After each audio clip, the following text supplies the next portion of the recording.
Voel dit ook vir jou soms soos fighting a losing battle, going nowhere slowly, al in die rondte, soos 'n hondjie as 'n stert jag.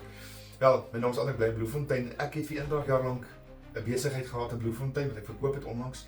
Maar oud om gebou, het goed gedoen en was fantasties, maar die laaste paar jaar het hy geplateau en sleg is, ou se wins maar geword minder en ou se tyd word minder. So nou is dit voel vir 8 ure te min is, geld is te min, alles is te min. Skielik begin 'n ou terugsit en ou begin besef maar jy kan nie meer gespaar nie, doelwitte word nie meer bereik nie en drome word weggebêre. Dit het my 'n bietjie kwyt geplan. Ek het vir myself gesê nee. Hier 'n lyn getrek word en ek het gaan sit en perspektief gekry en ek besef ek het nog 'n besigheid, ou werk so jag so na al hierdie goed en maar op 'n dag word jou wins in klein. Jy maak nie meer genoegsame geld nie. En dit lewe word dit duur.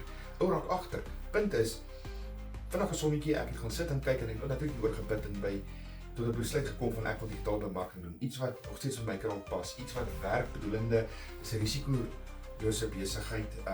Ou word dollar betaal. Ou het nie meer werkers nie, jy het nie meer kostes nie, daar's nie meer dramas nie. Dis vinniger is makliker is eenvoudiger. Nou kry jy sommer hierdie week dat jy kontantvloei reg en jy kry nie net meer 'n een salaris jouself trek nie, maar jy het nou 'n menigmal inkomstestroom wat inkom. So dit het vir my die som gemaak en dit het vir my begin werk en ek doen dit al vir 10 maande en ek is baie suksesvol hierin en ek geniet dit wat ek doen, die digitale kant.